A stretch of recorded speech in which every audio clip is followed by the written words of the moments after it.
Presentation by Karleen, Chelsea, Spencer, and Simon, and we're going to analyze the company Quicksilver.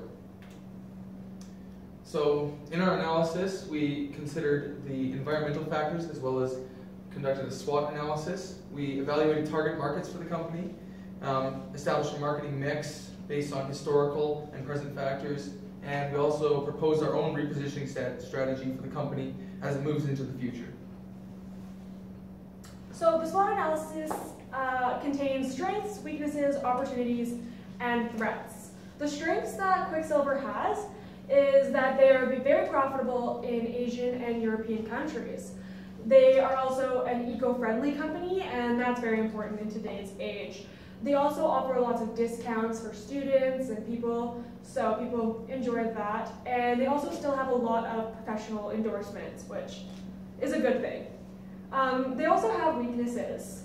Their weaknesses is that they are financially not doing great in the US. And the US makes up 50% of their sales, so that's a huge loss for them. They also have out-of-date clothes, and they had a poorly timed expansion that they wasted a lot of money on. The threats that they have to deal with are the fast fashion industry, like Zara and H&M and Forever 21. Those stores are able to quickly get outfits that are been worn by celebrities and off the runway and get them into their stores quickly and at a cheap price. They also have to compete against the new trendy surfing companies like Athens that people are really gravitating towards. The opportunities that they have is that they can rebrand themselves. At the moment, they don't really have a lot of opportunities because Quicksilver as a brand is not that loved anymore, but if they're able to rebrand themselves, they have a good chance of being able to have a future. Quicksilver faces many environmental factors, and their demographics are the millennials and their baby boomer offspring or parents. Social cultural factors relate to the market nowadays and the mentality of exclusive or personalized companies. Economic factors such as the consumer's mentality to have quality over quantity, and Quicksilver needs to maintain proper usage of enticing advertisements to reposition the consumer's outlook of Quicksilver. The technological factors relating to Quicksilver is the new usage of smartphones and internet accessibility. Quicksilver needs to create and use an easy-to-use app informing customers and consumers about products, promotion, and everything to do with Quicksilver. Regulatory factors Quicksilver faces are in regards to their factories, laws, regulations, restrictions, and trade tariffs, and online guidelines or restrictions. The primary market for Quicksilver is males between 14 and 25. They're most likely single or in a relationship depending on where they are in life. They also probably have a steady job if they're out of high school, or a part-time job, or living off their parents if they're still in high school.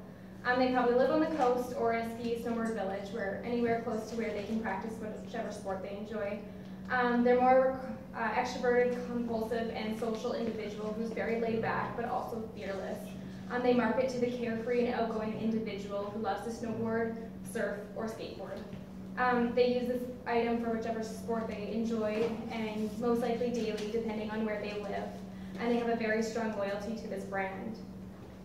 The secondary market for Quicksilver would be boys between 8 and 13 who still live at home and are living off their parents. They wear these clothes to fit in with school and with others at school. They probably live in a city or town that's very highly populated. They're well acquainted with video games and other technology.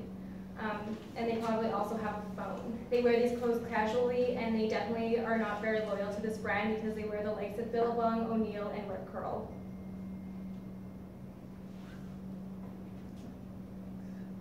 Quicksilver's marketing mix includes products and Quicksilver produces durable goods, including all types of clothing for all weather and seasons.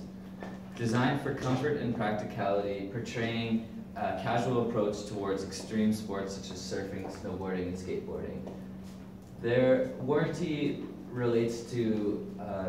warranty relating to expensive products such as wetsuits or snowboard outerwear.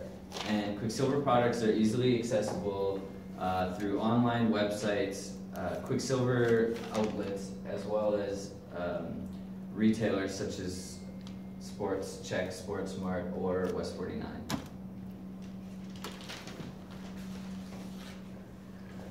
So pricing at Quicksilver is a luxury for the middle class. Their board shorts, which are their most famous article of clothing, can range from $50 to $135. Their sweaters usually go for around $60, t-shirts $30, dress shirts $50, and hats about $25. So it's not unattainably expensive, but it's not very cheap either. Quicksilver also offers lots of good discounts. University students get 15% off. They also have weekly deals of 30% off, and every week they change the clothing that's in these deals. And they also always have a sales section, and you can find that all on their website. The promotions that Quicksilver uses, just like every other company, they use magazine ads and commercials. However, they do not focus on their clothing themselves, but on who's in the commercials and what sport they are doing. Quicksilver isn't selling their brand, their clothing line, but a lifestyle. The biggest promoter of Quicksilver would be Kelly Slater. He has won many awards and competitions. However, he noticed that Quicksilver wasn't doing very well financially, so he ended their partnership in 2014. Many other professionals who have signed with Quicksilver are Craig Kelly, Jack Johnson, and Travis Rice, and many more. Quicksilver does many competitions throughout the world to promote their brand also. Most promotion that Quicksilver does is through respective professionals who are very good at their sport. Alright, so the place factor in the marketing mix started when Quicksilver started as a company. It was an Australian founded company that was bought by a man named Robert B. McKnight. McKnight never saw the company growing as it moved forward. He was mainly using it to support his own surfing lifestyle. He borrowed $20,000 from his father for an initial business venture where he produced 600 board shorts and distributed them to 3 retail locations in Southern California. Now, within a week and a half, all 600 pairs had sold out. So prompted by this initial success, McKnight moved to take the brand forward with heavy investment, and by the early 80s he had moved into major retail department stores such as Macy's and Dayton Hudson. In 1986 he acquired the Quicksilver brand. Now the Quicksilver brand allowed him to secure manufacturing in North America, specifically in Mexico, where he moved most of the manufacturing of Quicksilver. In the year 2000, he bought the